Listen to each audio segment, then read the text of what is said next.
Abiganjemo abagabo bo mu murenge wa Kimonyi mu karere ka Musanze bavuga ko guhindura imyumvire bagafatanya nabo bashakanye kwita ku bana birimo gutanga ibisubizo byiza mu gukemura ikibazo cy'imirire mibi mu bana. Kera abagabo twe tuzi ko tutagomba guteka, tutagomba no kuja no gushaka inkwi cyangwa se kujya kuvoma cyangwa gufata umwana. Dusigaye dufasha abadamu bacu. Tubona ko umwana iyo agwingiye mbere na mbere n'ubundi agwingira no mu bwonko n'imitekerereze. Nta kintu yigeza ko akaba yaragwingiye akiri umwana ni uw'umuryango. Mbere na mbere umugabo akavuga ati umwana ni uwanjye. Abagore nabo bavuga ko uruhare rw'abagabo rwigaragaza muri izi gahunda. Abagabo ba Kimonyi bakiriye neza kwita ku mwana, yishimira ko wa mugore we atwite, wa mwana bagatangira bakamwitaho kugira ngo azabyare umwana umeze neza nyine utari mu mirire mibi. Umukozi w'ikigo cy'igihugu gishinzwe imikurire no kurengera umwana NCDA ushinzwe kurengera ibidukikije Nizeyimana Aimable avuga ko bikwiye kumvikana neza ko umwana atari uw'umubyeyi umwe. Twese abagabo uburere bw'umwana buratureba, tugomba kugira uruhare mu burere bw'umwana kugira ngo umwana ahabwe bwa burere, ahabwe n'ayandyo yuzuye kugira ngo akure azabe nk'umwana igihugu cyifuza. Mu karere ka Musanze hari amarerero 799.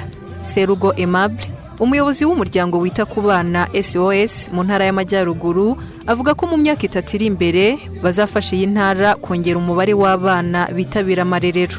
Amarerero no kuyongera kuko yarahasanzwe muri aka karere by'umwihariko ka Musanze kugeza byibuze mu mwaka 2027 tugomba kuba dufite abana bagera ku 9,500. Umuyobozi w'akarere ka Musanze wungirije ushinzwe imibereho myiza y'abaturage Bwana Kayiranga Theobald avuga ko bitanga icyizere cyo gukemura iki kibazo. Ko tugeze kuri 21%. Babona ko nibura biri kugenda bimanuka ko twatuvuye kuri 27.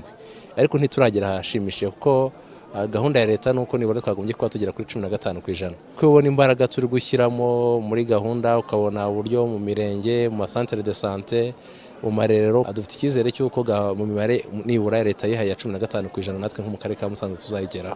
Mu mwaka wa 2011 guverinoma y'u Rwanda yafashe icyemezo cyo gutangiza gahunda mbonezamikurire y'abana bato ECDs mu rwego rwo guhangana n'ikibazo cy'imirire mibi n'ibibazo by'igwingira ry'abana.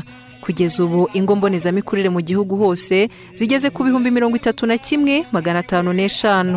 Ubushakashatsi bwa 6 ku buzima bw'imibereho by'abaturage Rwanda Demographic and Health Survey bwakozwe n'ikigo cy'igihugu cy'ibarurishamibare bwerekana ko 33% by'abana bari munsi y'imyaka 5 mu Rwanda bafite ikibazo cyo kugwingira. Gahunda ya guverinoma y'imyaka 5 NST2 igaragaza ko muri uyu mwaka w'ingengo y'imari hazashyirwa imbaraga mu kurwanya imirire mibi ku buryo gwingira ry'abana rizava kuri 33% rikagera kuri 15%.